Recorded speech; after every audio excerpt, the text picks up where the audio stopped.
Chapter 11. Robbery. The wind was blowing and it was raining hard.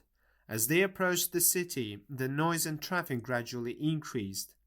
Bill Sikes was dragging Oliver after him. "Come, don't lag behind."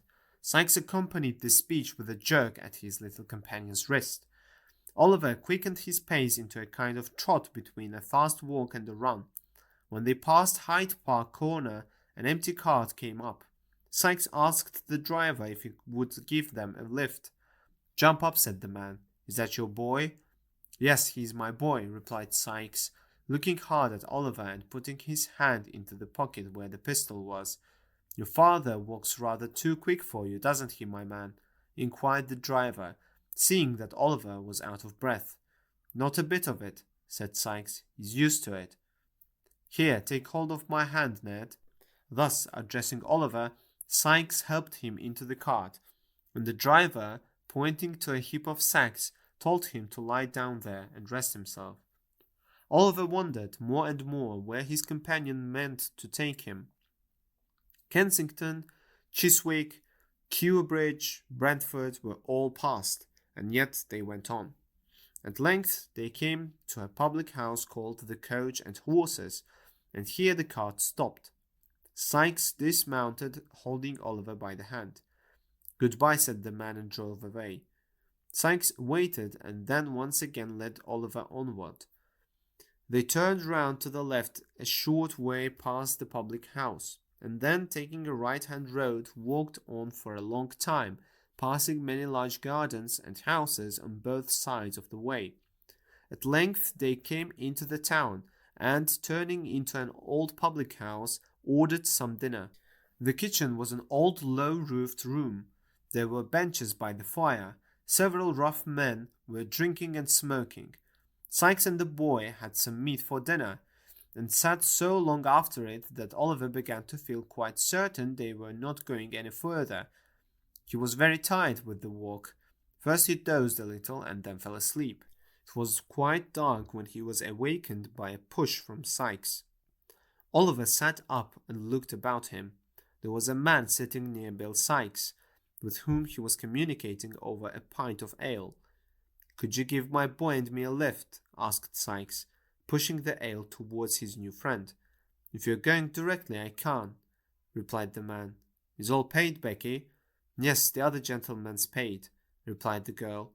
The stranger seized Sikes by the hand and declared he was a real good fellow.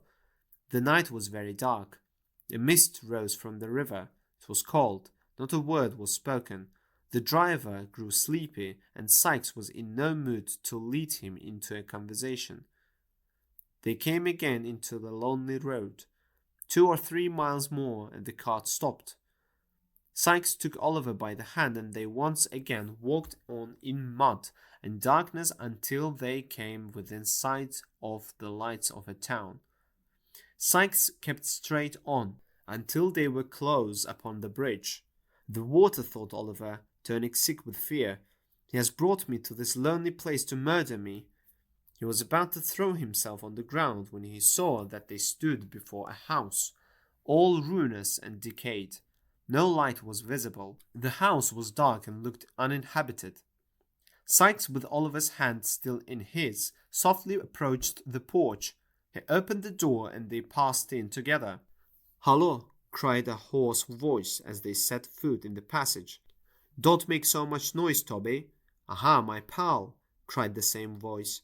Sikes pushed Oliver before him, and they entered a low dark room with 2 or 3 broken chairs, a table, and a very old couch. On the couch a man was sitting. "Bill, my boy," said Mr. Crackit, turning his head towards the door. "I'm glad to see you. I was afraid you wouldn't come." Uttering this exclamation in a tone of great surprise, as his eyes rested on Oliver, Mr. Toby Crackit brought himself into a sitting posture and demanded who that was. "The boy, Fagin's boy," replied Sikes, drawing a chair towards the fire. "Now," said Sikes, "give us something to eat and drink. Sit down by the fire, Oliver, and rest yourself, for you'll have to go out with us again tonight, though not very far off." Oliver looked at Sikes in mute wonder and drew a stool to the fire. Here, said Toby, placing some food and a bottle upon the table. He filled 3 glasses. To our success, said Toby, and drank off the contents. Sikes did the same. Indeed, said Oliver, looking piteously up into the man's face. Indeed, sir, I— Drink it, said Toby. Do you think I don't know what's good for you? Tell him to drink it, Bill. Drink it, said Sikes, clapping his hand upon his pocket. Oliver hastily swallowed the contents of the glass and immediately fell into a violent fit of coughing, which delighted Toby Crackit and even Bill Sikes. Oliver could eat nothing but a small crust of bread which they made him swallow. The 2 men laid themselves down on chairs for a short nap. Oliver sat on his stool by the fire. Soon he fell into a heavy doze.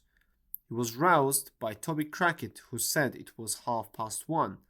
In an instant they were on their legs. All were engaged in preparation. Sikes and his companion enveloped their necks and chins in large dark shawls. Nothing forgotten? Inquired Sikes. Here they are, replied Toby, producing a pair of pistols.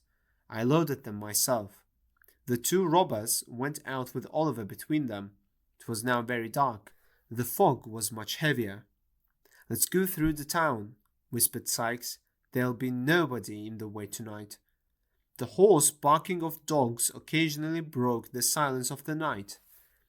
After walking about a mile, they stopped before a house surrounded by a wall, to the top of which Toby Crackit climbed in a moment. Sikes caught Oliver under the arms, and in 3 or 4 seconds he and Toby were lying on the grass on the other side.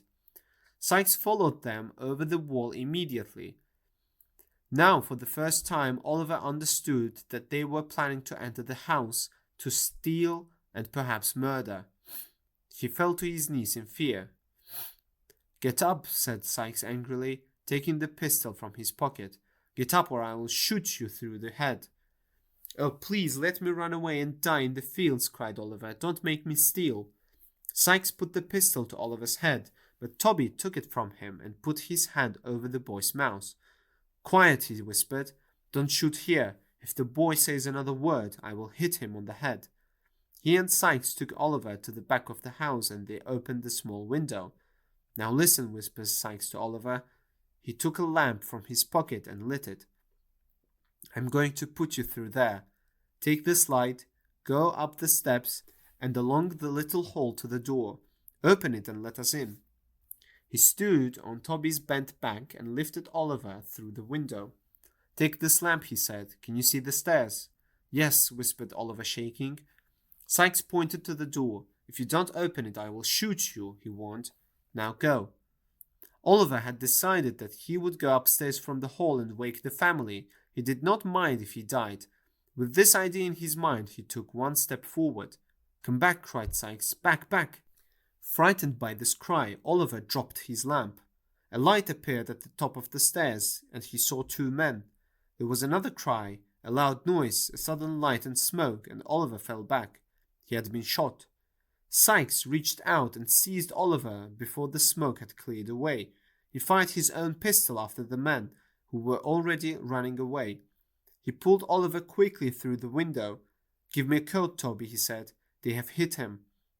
Then came the noise of a bell ringing. Men were shouting. Oliver was carried quickly across the ground. Then he fainted, and he saw and heard nothing more. Sikes rested the body of Oliver Twist across his knee. Then he shouted to Toby Crackit, Come back and help me to carry the boy. But men were already climbing over the gate into the field. There were dogs with them too. They are chasing us, cried Toby. Drop the boy. Toby disappeared. Sikes threw a coat over Oliver and ran. The 2 servants from the house came to the middle of the field. They looked round. I can't see them, one said. We can go home now. Yes, Mr. Giles, said the other man. His face was white. You are afraid, Brittles, said the first man, whose face was even whiter. We're both afraid. It's normal, replied Brittles. The air became colder as the sky grew light. The rain came down heavily. Still, Oliver lay on the cold, wet ground where Sikes had left him.